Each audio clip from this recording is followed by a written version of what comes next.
Hello.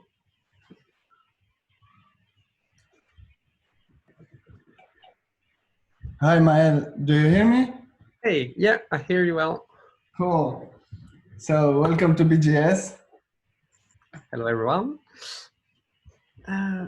Yeah, so we are still a bit gathering, so we will wait a bit for 5 minutes, around 5 minutes, and then we can start. Sounds good. Also, I made you a co-host of the meetup, so you can basically mute, unmute people if needed, etc. Okay, I have the power. Yeah. Yes.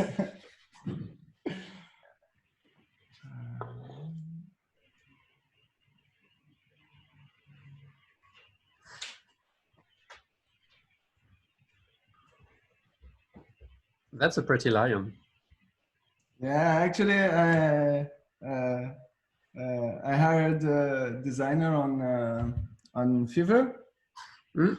to create it. He did a pretty good job. I really like it. Actually, I'm thinking of if it would be possible to make this line as a kind of like a teddy bear or something, so to put it in my room. We don't actually have a yarn teddy bear, which would be pretty cool. I should look into that too. Yeah, you totally should.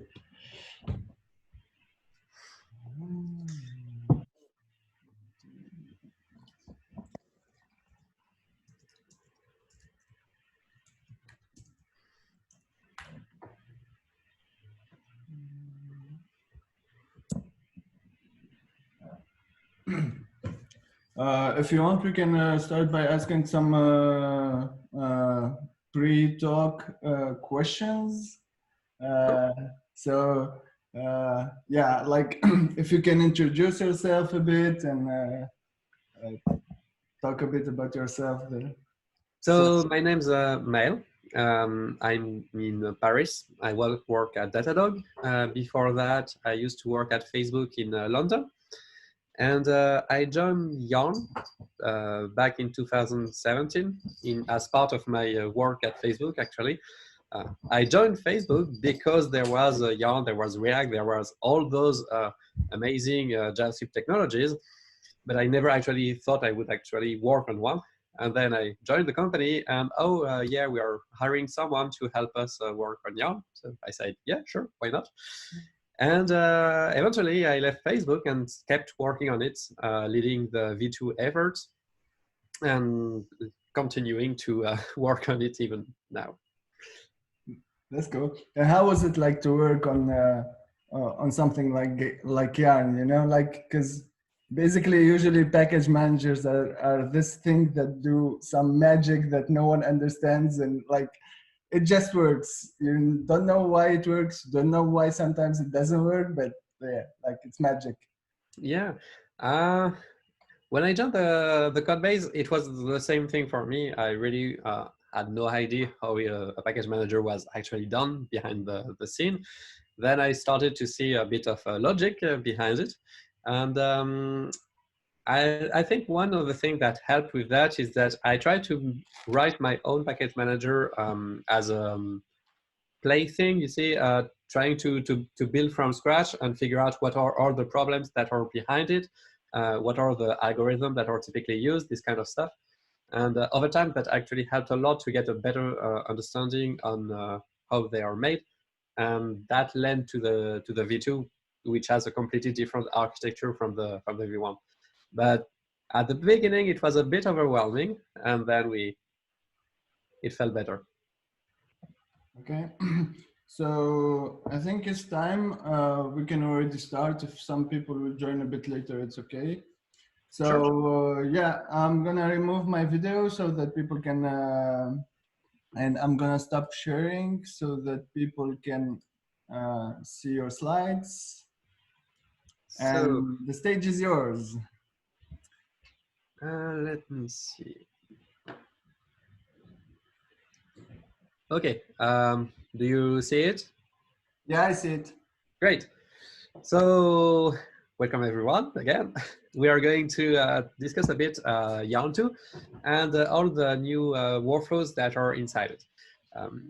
One of the things, so this talk will actually be the first one I will do it, because I'm trying something a bit different from the previous times, where instead of discussing one feature and then saying what workflows it enables, I will instead try to first talk about the workflow and show what the feature that is linked to it. So it's a bit reversed, and I think it makes much more sense like this. So I hope you will be able to tell me if I'm right.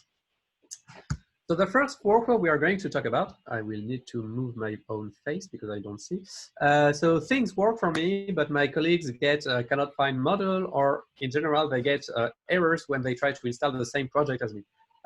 That's the kind of problem that we all fix using RMRF non-models and try to run yarn install again, but that's not how it's supposed to be fixed. And actually, it's not supposed to be fixed because the problem is not supposed to be there. So in Yarn 2, we fixed that using plug and play. So the idea is that plug and play is a static resolution. Instead of letting Node try to figure out where are all the files on this, plug and play will instead automatically generate a table saying this package is located at this location. And if it tries to require the package foo, then it needs to load this one. And using this, Node is able to find all the dependencies based on the information within the file. And since the file is completely static, there's no chance that two people have different behaviors, meaning that we cannot have inconsistent behaviors. Even if there was a bug inside the PNP implementation, which there is not, it's one of the most stable part of Yarn 2 actually. Even if there was a bug, since the file are the same, everyone would have the bug. So you would still be able to see before running the install whether it would work or not, which is pretty handy for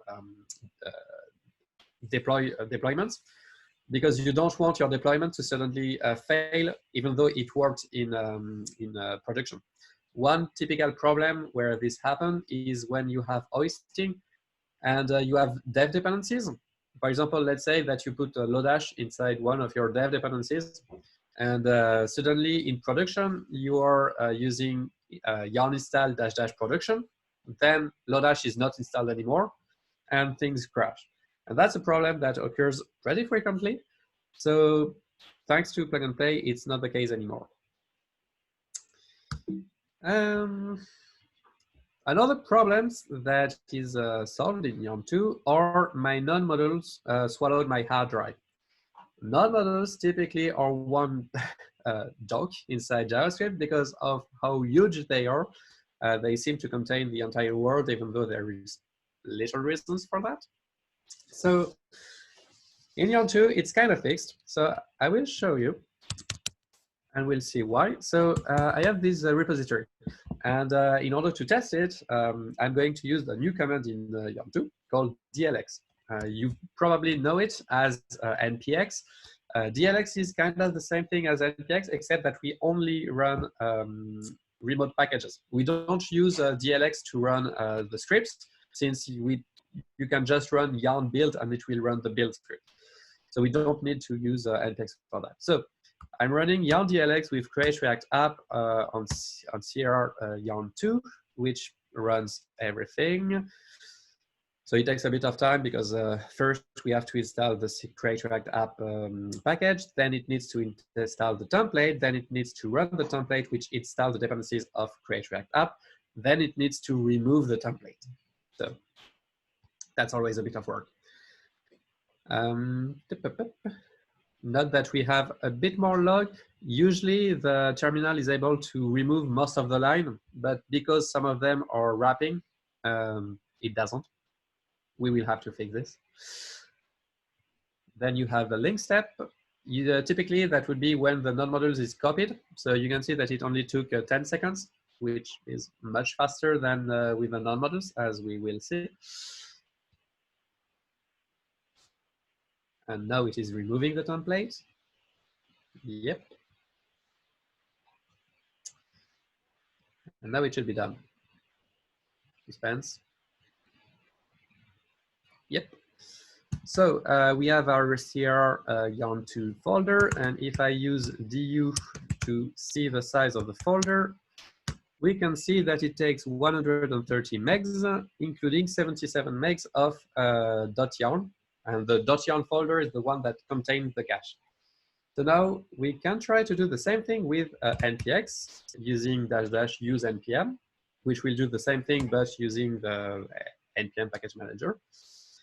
And so I will keep talking so that it's more fair for npm, that because this way you don't see the slowness that there was during yarn. Honestly, I kind of like how verbose we are on yarn 2, because right now, you see, I see all those lines changing, but I still have no idea what it is actually doing, since I don't have the time to read any one of them. So I know it is installing things, but I don't know what. That's a bit annoying. I actually ran npx a few minutes ago, 30 minutes ago. So everything should be in the cache, but I'm not sure why it isn't. So yeah, that's the other part I don't like about npm, because those are expected errors in build, but then why am I seeing it?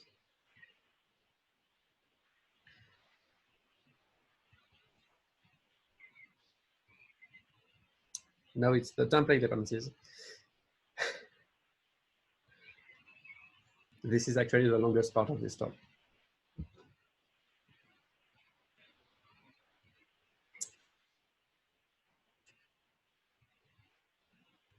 So the reason why, oh, here it is. So now if we do the same command, d1 -h on Sierra npm, we see that it takes 246 megs, including 245 megs of non-modeled.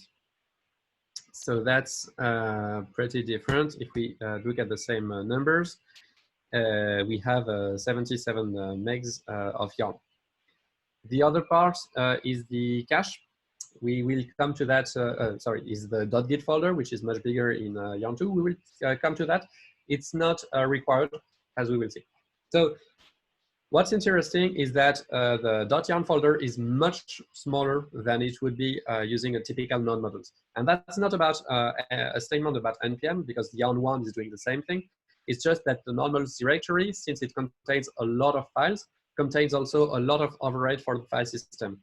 In yarn, what happens in yarn 2, what happens is that yarn keeps the vendors compressed. So each package is a single zip archive. So all the files are compressed, and on top of that, they don't have the override per file for the file system.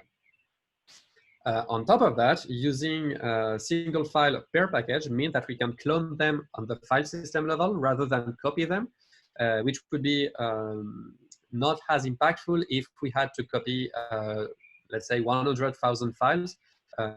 It would even a clone would still be slow. If we have to clone only, let's say, 300 files, it's still fast.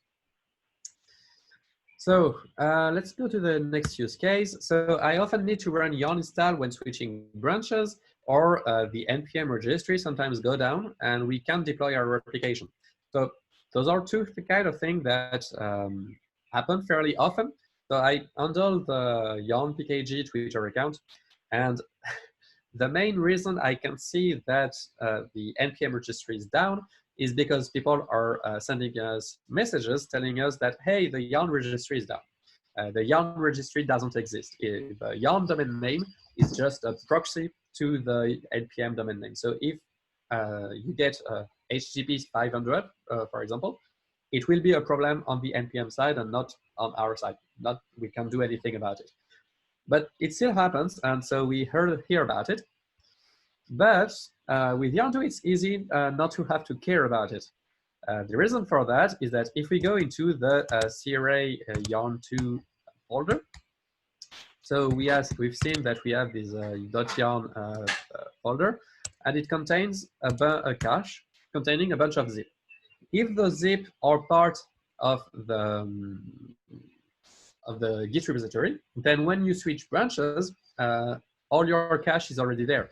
So let's see an example with branch swap. So here I'm on a branch swap, and if I do yarn node, and I will run require webpack dot slash package dot json. Maybe a bit too much data. Let's just stay on version. So here I'm on Webpack 4 in this repository, right? So great. I will want to upgrade to Webpack 5. So I go into my branch, my Webpack 5. Yep, here I am. And I run yarn add Webpack at 5. Oh, no, because it must probably be, since it's still in release, in pre-release. No. Yep. It's still in pre-release, so caret 5 doesn't work because it's higher than a pre-release. So we have installed the Webpack 5. If we check inside Git, we can see that there is a bunch of zip archive that are new and a bunch of zip archive that have been removed. What's interesting is that those are all the packages that we don't need anymore inside the repository because we are not using Webpack 4 anymore. And those are all the dependencies that we need to use because of Webpack 5 being added. So now I can just add them to the repository, commit the changes, and everything is great. If I do yarn node, and I run package.json version again, we see that we are on the Webpack 5. Now, let's say that I need to go back to master branch because this is still an in-development feature, so I still need to work on other things at the same time. I just go back on master, and here, if I just run yarn Webpack package.json version, we can see that I switched back immediately to Webpack 4. And if I go back to my Webpack 5 branch, again, everything is still exactly the same. I mean, not exactly the same. It changed the version as we expected.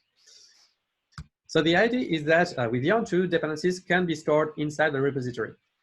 By doing this, so it's much easier to switch branches, but it's also interesting for deployments because all your dependencies are within your repo, meaning that any commit inside your master branch can be deployed because you have everything you need in order to build it. And that's super interesting. Some people don't like it, and that really makes sense because it takes some impact on your repository size, so that might not be the right idea. But it's entirely optional. If you don't like it, you don't have to use it. If you don't like it, you don't have to use it. So let's go to the next slide. So let's say you want to apply small patches locally on your vendors, but you don't want to make a full-fledged fork in order to do that, right?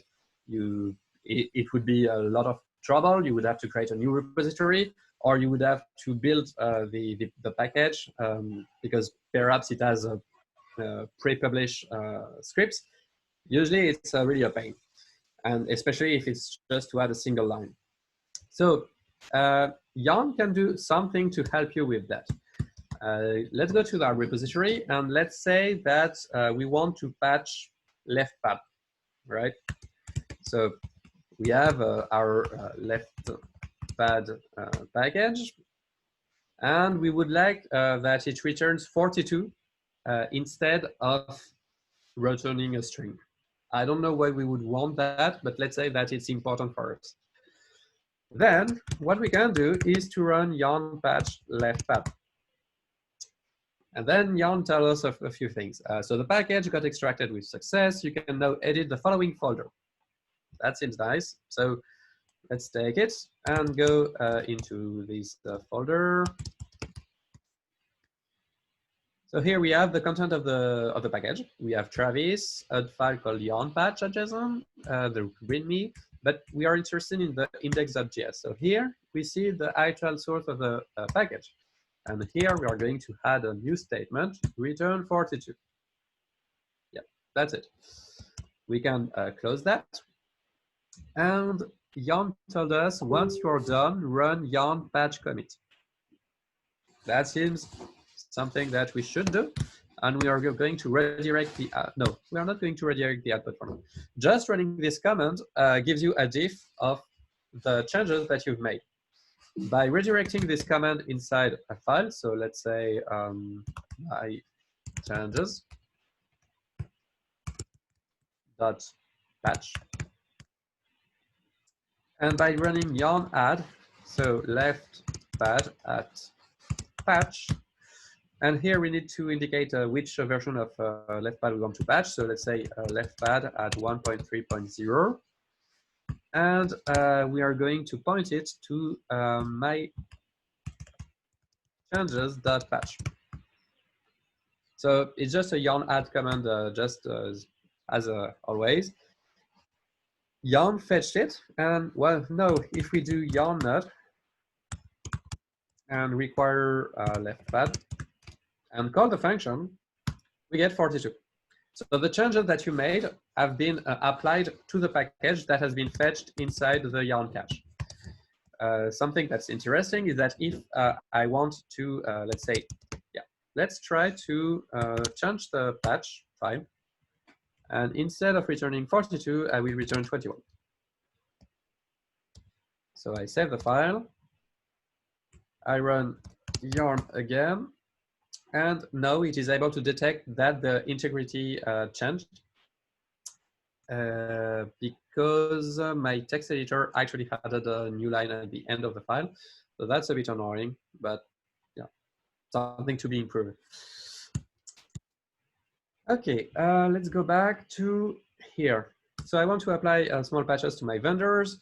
You have the yarn patch foo command that will unpack the package inside a specific folder. You will be able to edit this folder, and once you're done, you just have to run yarn add with the patch protocol, which will allow you to use a local patch file. So if you just keep this patch file inside your repository, everyone will be able to see the changes that you made to your third parties. I made this feature because I saw in a few companies that people really wanted to be able to change the dependencies. So in some very extreme cases, they actually checked in the non-models folder inside the repository, and they modified the files directly within. And that's horrible, because then it becomes impossible to know what are the changes that have been applied to the non-models. And if you lose the history, then the next time someone, me, has to come and upgrade a dependency, then we risk losing the changes that you made. So by keeping all changes inside a diff.patch file, it becomes much clearer what are the changes that are meant to be applied. And even if the diff doesn't cleanly apply because the upgrade is too important, you can still reapply it, regenerate a patch by redoing the changes if needed. Another use case is I want to clone a package using Mercurial or FTP, or I want to use Git, but I don't want to use something else. So basically, you have your own requirements to fetch your package, and they are a bit unorthodox, but you still need to do it. So how do you do this? Yarn has a solution for that, and that's the exec protocol. So that's a bit experimental. So it's an external plugin. We'll see a bit how to use it. Okay, so we are going to be into exec, and here we have a package.json, a yarn.log, and a file called genMyPackage. If I go into this file, I see that I obtain a value called buildDir from exec.env, and I also can use the fs function. In this file, I call a write file sync inside the package.json that's inside the buildDir, and I create a foo 1.0.0, and I create an index.js with a console log. So how do I use this file? I will run yarn add as usual, and it's called foo, so it's exec, and I will use gen my package.js.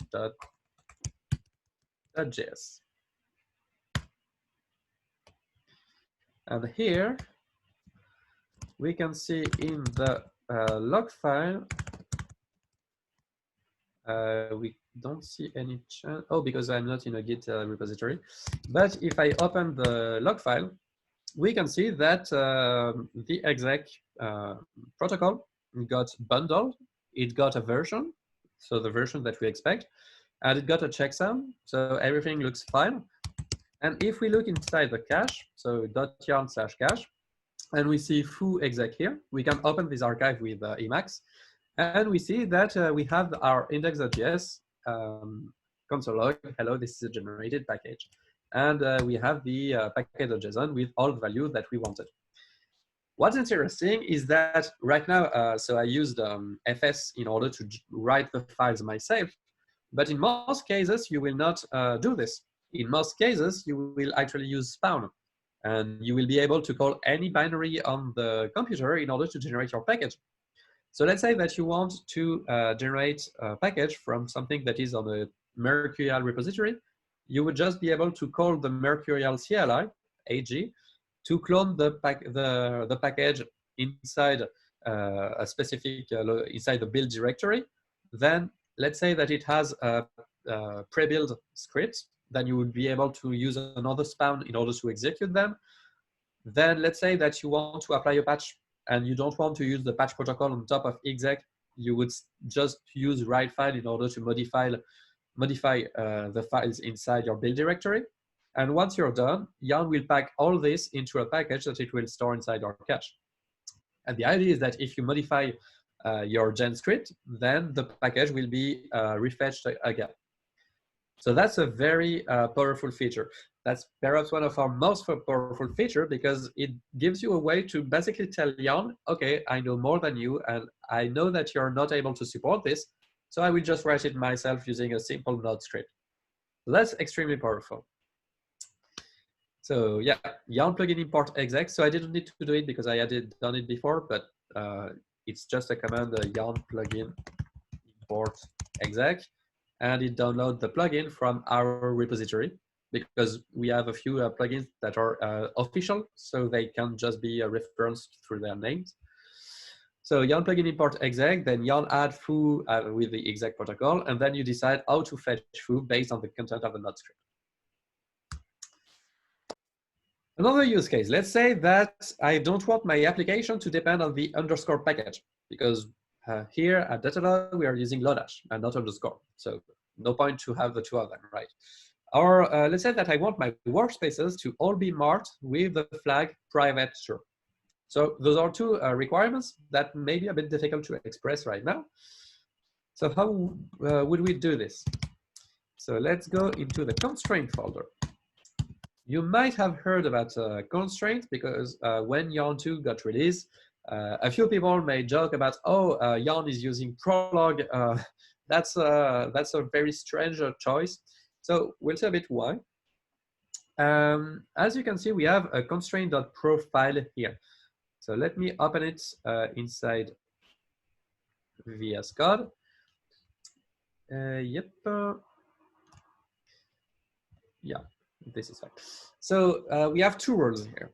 We have a gen enforced field on a specific CWD with a value with the field name private and a value true. And we do this for all workspaces for the CWD of all workspaces. It's a bit difficult to read when you have no experience with Prolog, so this will not be a talk about Prolog, but the idea is that you're able to express some very complex rules with very little code using Prolog, because it's specifically made for this purpose. You say that something is true based on variables. So for example, here we say that it is true that we want to enforce a private true field for CWD if CWD is one of the workspaces in your project. Similarly, on the next line, what this line means is basically it is true that we want to enforce a dependency on underscore to the value null. So we don't want any underscore. If we have a workspace for the same CWD that has a dependency on underscore. So the reason why we are doing this as dependency instead of using the workspace predicate as we do in the first rule is because this way we only create this rule for workspaces that don't already declare a dependency on, sorry, we do this rule only for workspaces that actually declare a dependency on underscore. Otherwise, we would do it on all workspaces, and even though it would work, it would semantically be a bit weird. So let's see a bit how it works. So right now, I'm enforcing private true inside my project. And if I'm here, if I go into, let's say, a package, pkga, we can see that none of them, it's the same thing for pkgb, none of them is actually using private true. So that's a problem. And if we go inside a yarn constraint, then it will tell us that a pkga must have a field private, such a true, but it's not the case. And it tells this for pkga, b, and c. We could go into each folder and fix them one by one. But yarn has a command in order to that can fix them automatically by adding the -- fix flag. So it would be this.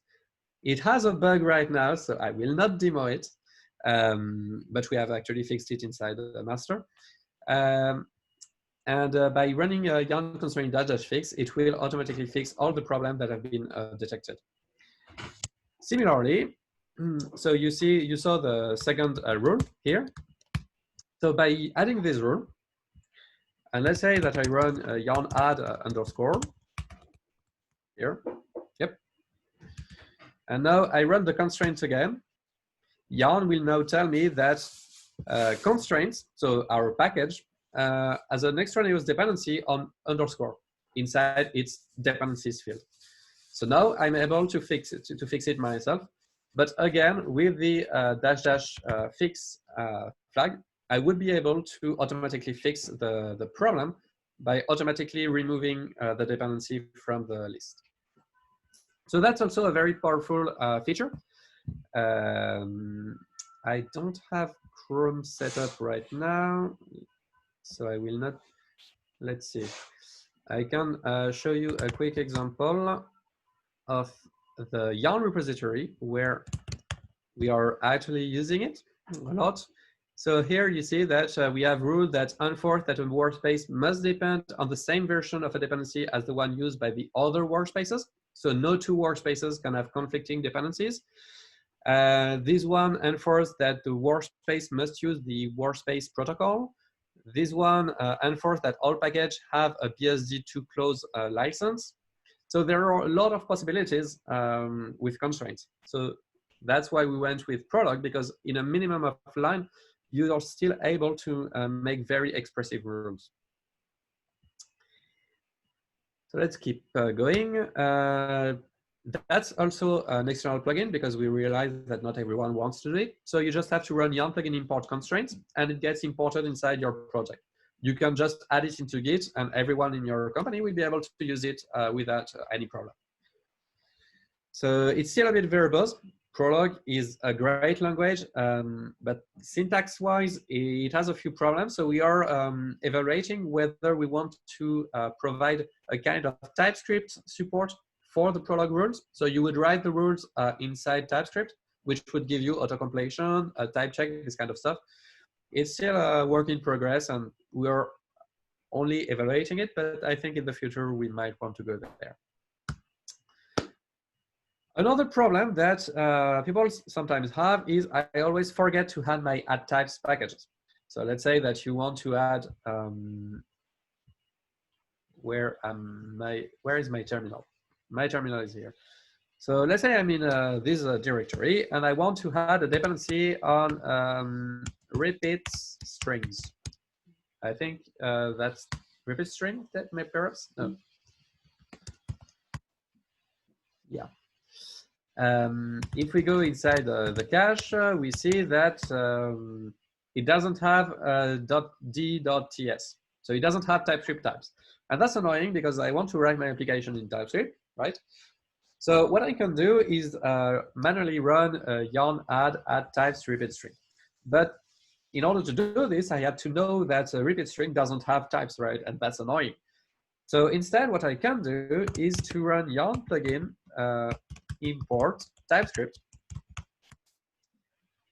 And what it will do is that every time I add a package that doesn't have TypeScript types, so let's say, let's continue with repeat string. Here, if I go inside the log file, or the package.json actually, no, it didn't have it. Is there actually a definitely typed package with, let me check real quickly. It should. So that's the problem of the direct, is that I don't know why it didn't have the add types package, but it should. And that's one of the features of the plugin TypeScript. One other is that it is also able to set the types pack field in the add types in the publish config field that we are going to see right now, I think. So there are a lot of power in this feature, and the code for the feature is very small. So that's also pretty nice. It's a good example of the kind of plugin that you can create by using the Yarn APIs. Okay, so yeah, Yarn plugin import TypeScript. After that, Yarn add foo will also add types foo if there isn't a bug. So another one is we need to use Lerna in order to manage our monorepo. So I will not demo this one because it takes a lot of time to set up. I mean, not to set up, but to create the workspaces, this kind of stuff. Instead, I will show you on our repository. If we go inside the pull request, and let's say that we open this one, fixes constraint fix. So that's the fix I was mentioning. Here we see that we have a file called BE0136 anyway, and it contains releases yarn pkg plugin constraint. What happened is that Yarn has a new command called yarn version check. And when you run this, Yarn will try to figure out what are the workspaces that are changed by your pull request. So it will list all the files that have been changed, and it will tell you, hey, you changed the file in plugin constraints. Do you want to release it? And then you will be able to say inside your terminal whether you want to release it or not. And if anything is depending on plugin constraint, it will tell you, hey, since you're upgrading plugin constraint, do you also want to upgrade something else? And once you have answered all the questions, and usually that don't take a lot of time, that maybe a few seconds, it will generate a file with a hash that it will store inside the .yarn/versions folder. And by doing this, when it's my time to make the release for Yarn, I will just tell Yarn to apply all the changes that it put in hold in those files. And when I will say Yarn version apply, Yarn will just find all those files, take all the releases that got described, and apply each of them in turn. So for example, here it will apply a pre-release to plugin constraint, and that will be released as part of our usual pipeline. So we don't actually need Lerna at all on the Yarn repository, because all those versions are automatically handled by the Yarn functions. Similarly, we have a Yarn workspaces foreach command that is able to execute a specific command on all the workspaces into your application. So for example, let's go into, well, yeah, this one is fine. So I can just Yarn plugin import workspace tools to get the foreach implementation. And now I can just, I'll go in my history, Yarn workspaces foreach, and I will print the PWD of all the workspaces. And that's it. Yarn runs it on everything. Yarn workspaces foreach has a lot of options. that are all documented inside the command. So you can take a look, but there is a parallel if you need to run multiple jobs in parallel. There is topological if you need to respect the dependencies between all your workspaces. So let's say that one workspace is depending on another, then you will want to publish the first before publishing the second. So you will use topological in order to do this. So a lot of comments. Just quick note en passant. As you can see, the documentation has also been increased a lot, improved a lot. So all commands now have very detailed information. Actually, that's so detailed because it's what we use to generate our website. So all the everything you can see on the website is actually something that you can see in the command line. Let's continue. I want to run TS from sources and publish it pre-built. So for that, let's go into the publish config demo. Let's imagine that we are working on a project in TypeScript, right? And inside it, inside the source directory, we have index.ts. So that's great. And we want to compile it down to JavaScript before publishing it because we don't want to publish TypeScript. So we have our yarn tsc command that will generate the lib directory.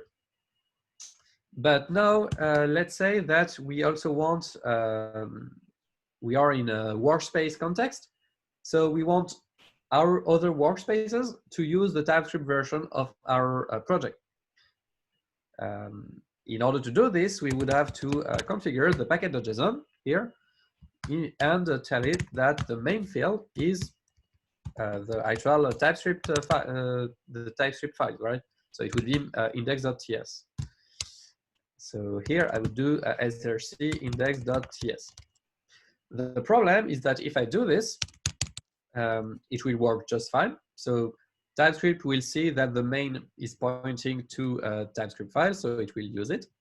But there will be one problem, which is that when I will run the yarn pack command, and I go into the packet.tgz file it generated, if I go into the packet.json, I can see that it's kept the index.ts inside the generated file. And that means that our consumers will not use the JavaScript version. They will keep using the TypeScript version, which will not work.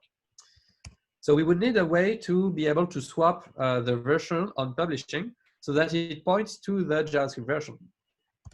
In Yarn 1, this is not possible, but in Yarn 2, we can have a publish config field and just say that we want our main to point to lib index.js. And by doing that, when I will run yarn pack, yarn will generate the packet.json and apply the main field that we told him to inside the publish config field. And that's very powerful because it really allows you to build your entire project using TypeScript and run all your node all your TypeScript sources directly without precompiling them on your repository during development, while still being able to publish the JavaScript sources. So it's a very simple change, but we actually use it inside the Yarn repository, and it helped us a lot to provide a good developer experience. Because before that, each time you made a change into one of our projects, you had to rebuild you had to rebuild it, and that was a real pain. So put your TS folder in your main field, set your pre-built folder in publish-config.main, and Yarn will swap the main in the generated pack. One last point, I'm afraid that migrating to Yarn 2 is hard. That's a problem, a concern I've heard a lot from people on Twitter, not in major part. I will show you the answer right now because it's very simple. You have two options, package extensions and node linker node modules. Package extensions, and I will show you right now, if we go in the Yarn repository, not all packages are listing their dependencies properly. So that's a problem because Yarn requires packages to list them properly. But if one package doesn't play by the rule, you can still fix it. So for example, here we have a few package extensions where we say that Babel parser should depend on Babel types. And by seeing this, Yarn will automatically add the dependency of Babel types to Babel parser. And it will do this for all the package extensions. So there is one negative aspect, which is that it sometimes can get a bit verbose. So we have a mechanism that automatically add extensions based on a public list. And that helps to decrease by a large factor the amount of problem that people have, while still being as strict as we can, since all the dependencies should have been there but haven't been fixed by their maintainers yet. And the other option, and it's a bit more radical, but sometimes you got to do what you got to do, is to use the non-models linker. And it works just fine. So let's go inside the, so this is the Yarn 1 repository, not the Yarn 2. So it doesn't use PNP, it never used PNP, and it's really the good old non-module installs. And here I will use Yarn set version 2. Yep, good.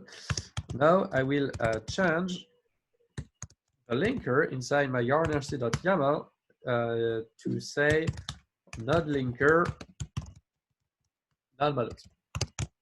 And then I will run yarn, and it will be able to install everything. So why do we not do this by default?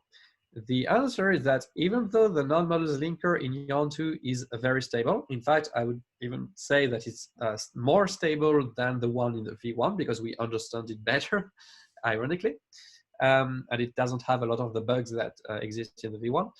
The problem with non-models still exists whether you're using Yarn 1 or Yarn 2 or NPM, because the problem in the non-models folder are by design. So we cannot fix them entirely. We still need to copy a lot of files. We still need not to sometimes leak into the wrong directory.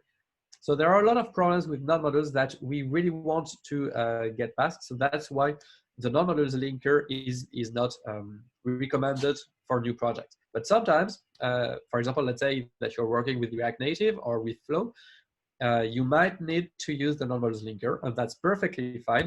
And Yarn itself runs perfectly fine on it. And one interesting detail is that on the Yarn 2 repository, we run a lot of tests on various tool chains and tooling from the open source community on all the latest versions so that we can see quickly if something breaks. For example, here we have Gatsby that is now depending on a dependency that it doesn't list. And we will need to fix that by sending a PR. But here you can see that non-module Angular is actually tested. So here we have a workflow that is running AngularJS, which is a huge file framework with a lot of weird magic in it related to the non-models, and it uses the node linker. By doing this, we can get a pretty good confidence that the node linker is as good as it is, even when you're using non-models. So that's it. That's my last slide. I've talked a lot, 45 minutes, something like this. So I hope you liked it. And if you have any question, feel free to ask. Now is the time. Thank you, Mael, for this presentation. It was pretty nice. So guys in the meetup, if you have questions, please don't hesitate to write them in the chat, and then we will, Mael at least will answer to your questions. For myself, actually, I had one question. So, so you said that by using Yarn patch, you can directly modify a package that you depend on. Yeah. And so basically you can modify it and then publish. So publish your changes, and since they will be, so the node, let's call it node modules, will be part of your Git repository. If someone else from your team pulls your changes, he will get your patched version, right? Yep. Ah, okay, that's pretty Because cool. your patch will be in the file in the repository, so anyone will be able to see all the changes that you've made to the original package. And on top of this, the result of the patch may be in your repository as well if you decide to go with checking your vendors inside your repository. But if you don't, as long as you have the patch file inside your repository, Yarn will be able to regenerate the same archive every time. Okay, that's cool. We have a question in the chat. It's So as the packages are still packed, how do you solve indexing in IDE, auto-completion, etc.? So that's a good question. And that was a problem until not too long ago, because, for example, VS Code doesn't know what to do with zip archives, right? So in order to solve this, we have designed on the Yarn website, we have advanced and we have editor SDKs. We have a command that you can run, and that set up VS Code the way it needs to be done in order to enable support for zip archives on your repository. So for example, here, all you need to do with VS Code is run yarn dlx, yarn pkg pnp5 -- sdk VS Code, and it will generate files inside your project that you can check in, and that all your colleagues will automatically pull once they run git pull. That's what we use at Datadog, so that everyone uses the same settings. And right now, there's still one bug on the VS Code side, which doesn't allow us to spawn the TS server inside the zip archives. So even though we can jump into the zip archives, we cannot jump outside of the zip archives. So that's a bit annoying. But we have sent a PR to VS Code. They are still reviewing it. So hopefully this will be solved, maybe not in a month, but 2 months, I would say.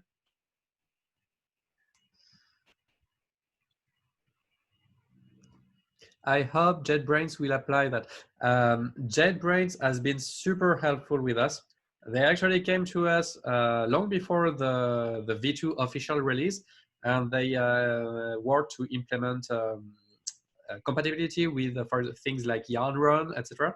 They opened issue on our repository to ask questions, to suggest improvements. So yeah, thanks JetBrains for their help.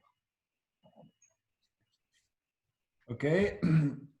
Our patches Yarn specific. We are currently using the patch package tool for this to work both for Yarn as NPM. Some devs still prefer NPM. So yes, this is Yarn specific. We have no control on NPM. So even if we make a feature, there is no guarantee that they will implement it, or if they implement it, that it will follow the same form. Something I would suggest is not to use Yarn and NPM on the same repository. I understand that some people might prefer one on the other, but really, in the end, it's very much like saying, hey, I don't like Webpack, so I will build our application using Rollup. So yes, that's you can do this, but they don't have the same feature. They don't have the same configuration. And if you're using one instead of the other, then you will have problem eventually. And also the problem that you cannot use features specific to one of them. One note is that you can check in the Yarn version inside the repository. So anyone using Yarn, even if their global Yarn is outdated or things like this, will still use the local one. That's how at Datadog, for example, we upgrade Yarn. We just have to make a pull request inside our repository to upgrade the checked-in version, and everyone automatically gets this new version as they merge on master.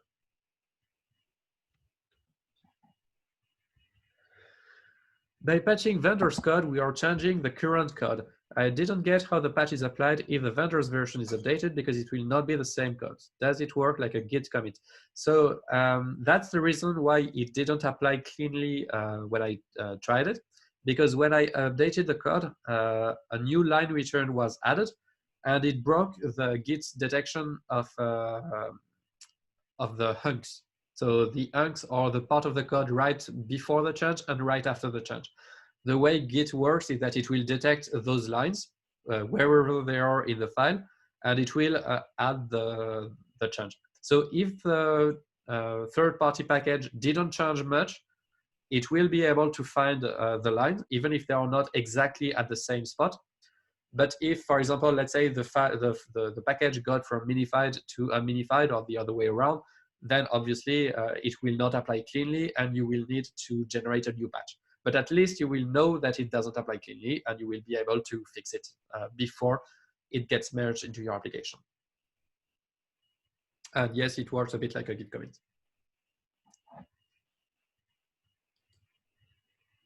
I have another question, and I saw in the documentation of Yarn v2 that you can basically implement your own plugins.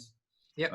And that would work for resolvers, fetchers, etc. So would that be possible, for example, to make Yarn be able to use Bower?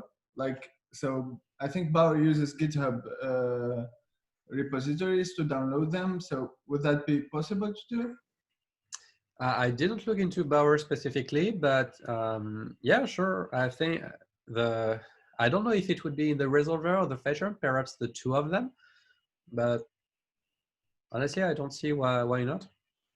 The idea behind the pluggable resolvers, fetchers, and linkers is that we don't really want to see Yarn as JavaScript package manager only. And because one of the things that I realized when working on Yarn is that I like working on other languages. You know, I like doing C++ code from time to time. I like doing C code, Python code. Frankly, I don't have a language of predilection, even if I do mostly JavaScript. And I feel like other languages don't have as much, don't have a tooling as developed as we have in the JavaScript world. And that's sad because honestly, in package management, most of the features that you need are fairly the same from one to the other. Even workspaces, workspaces are a great example. Every languages should have a concept that is like workspaces. Every language should have a concept that is like the patch protocol. Every language should have a concept that is like the exec protocol. That was annoying to me that all those features had to be re-implemented from one package manager to the other. So the idea behind fetchers and resolvers and linkers is that over time, we will be able to support other language than just JavaScript. Of course, that's not as interesting for you because you're mostly using JavaScript. But to answer your question, yes, Bower is very likely to be able to be implemented as plugins to Yarn, because we want to think of Yarn as a package manager platform rather than just one package manager. Okay. I have another question. Sorry, I'm asking too much questions. No problem. Yeah, so I remember that when Yarn v2 was was announced, and there was a lot. How can I say so?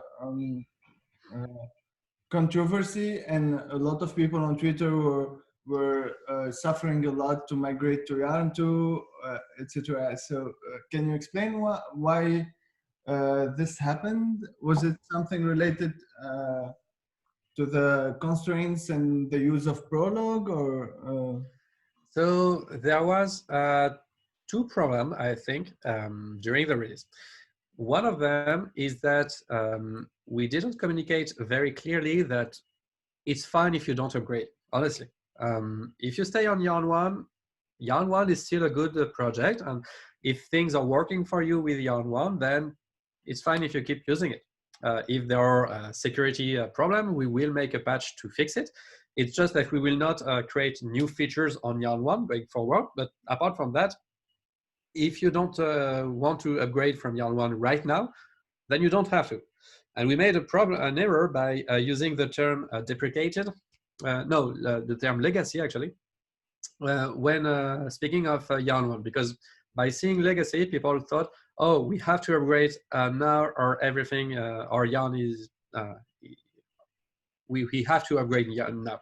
And that was not what we intended. So some people found issues because when they upgraded from Yarn 1 to Yarn 2, usually what happens is that you always have one package that is not listing its dependencies properly. And it needs to be fixed.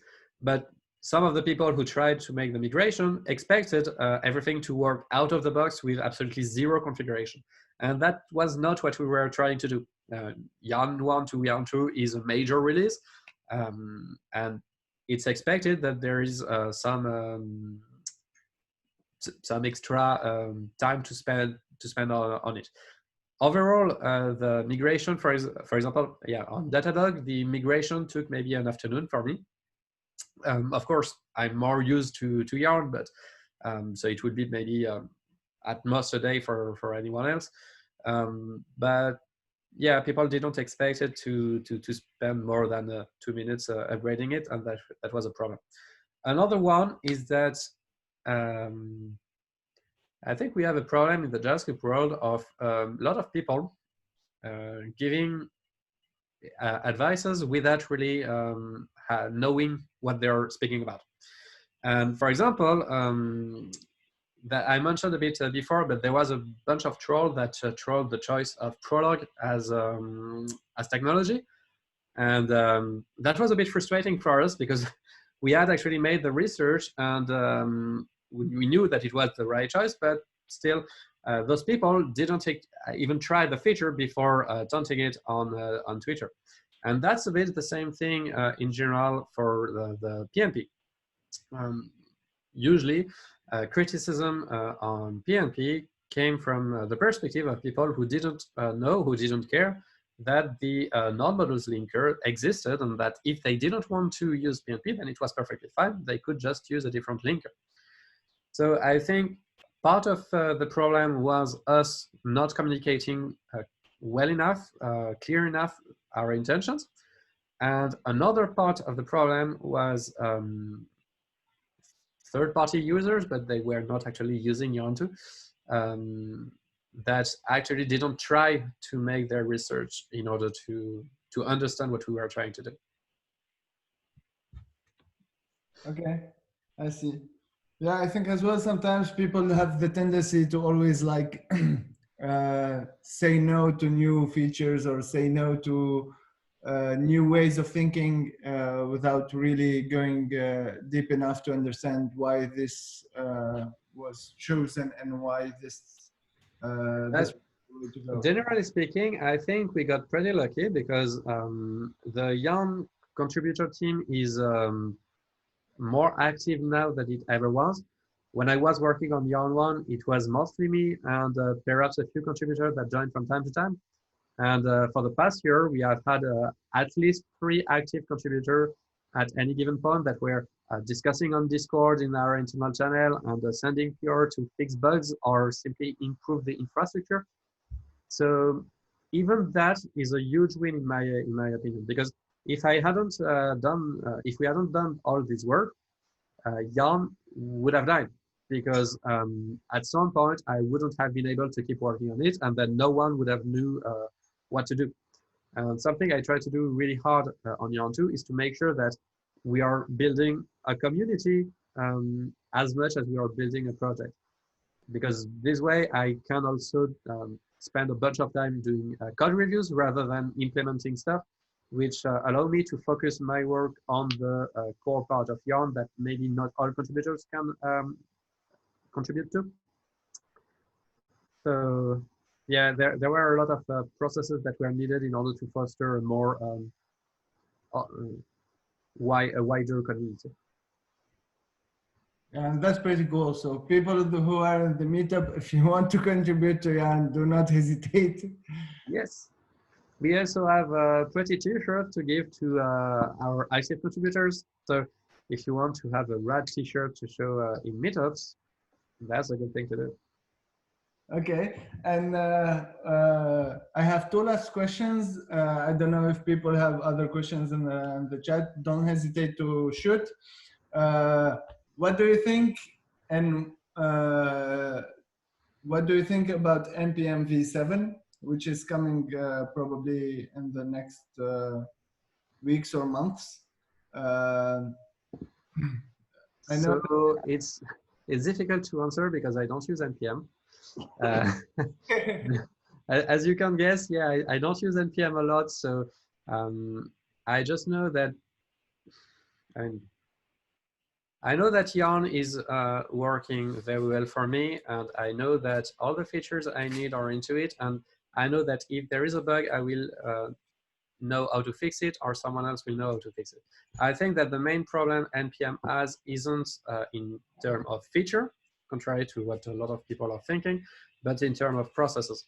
I think that one of the biggest problem of NPM, and has always been for the past years, is that they don't really have a long-term vision of where they want their tool to go.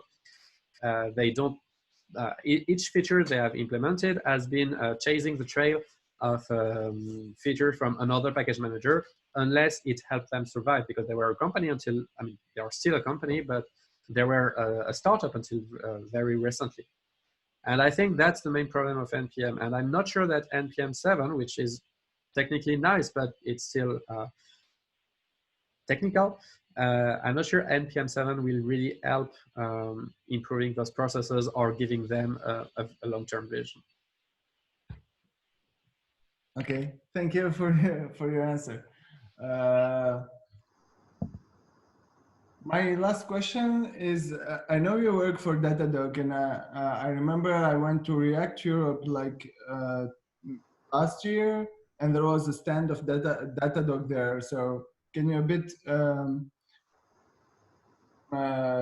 present what Datadog is, etc., for the people on the meetup? Because I think it can be very interesting for people in the community, actually. Yeah, sure. Actually, when before I joined, maybe 6 months before I joined Datadog, I didn't know the company, so I'm happy to present it a bit. The idea is that there are a lot of metrics in our current world. Datadog is more focused on the cloud at the moment, so all the on the monitoring that you are doing, for example, what's the health of your servers, or what's the number of computer on your fleets, or the CPU usage, this kind of stuff. All those data, you can send them to Datadog in order to print them inside pretty graphs, except that it's a huge scale. But what I'm super interested about at Datadog is that it also has a very interesting front end or even infrastructure components for JavaScript. For example, one of the things that we did with the Yarn plugins is that we have built a plugin that is instrumenting all the commands that engineers are running with Yarn run or just Yarn build commands. And that's interesting because it means that we get a clear view of what are the most common commands that people are using, what's the time they take. And that's the second part that is super interesting because, for example, right now I could tell you what's the time that it takes to run a type check on our code base on average, on P75, on P80, on P95, this kind of stuff. We are able to do this with Webpack. I have a colleague that is working on features that allow us to gather monitoring from the Webpack build. We do this on tests. We can have a good idea how much tests are failing, on the size of the code base. So basically, you send a lot of metrics to Datadog, and it prints them into a format that is easy to consume. That's something that we also had at Facebook in internal. It was called Scuba internally. And that was one of the features that I missed the most when leaving Facebook. So I was pretty happy to be able to bring it to that Datadog in a sense. Yeah, to find it in Datadog. I didn't break it. Does And that make sense? yeah, one other question, like, how is it to work at Facebook? Like, I mean, I guess most of the developers always dream about working at Facebook, Airbnb, and all of those like super big companies. So, like, how is it working there? Like, So it's a lot of pressure. It's really a lot of pressure. you're always at your top. That's nice, but it's tiring as well. I think one of the most important things that I can say that you also really need to be in the right space, in the right environment in order to be able to do this on the long term. So for example, in my case, I was in London, a city where I only lived, but I didn't really add any network there, support network. So it was a lot of pressure at work and not a lot of fun outside of work, and that was extremely tiring. So I think if you really want to work on a GAFA, it's fine, but be aware that it will be a lot of work and that you probably should do this in a place where you know that you will be able to find the support you need to relax uh, in your personal life. Okay, that's a very good advice, actually. That said, the perks are very good too. So uh, okay, I don't know if the guys in the meetup have questions. I don't think so. So now actually is the time for our kind of JavaScript quiz. So basically, I don't know if you know, Mael, if you know about Wallaby JS. I've heard about it, but I never used it. Yeah, so basically, they really like to support JavaScript meetups, and so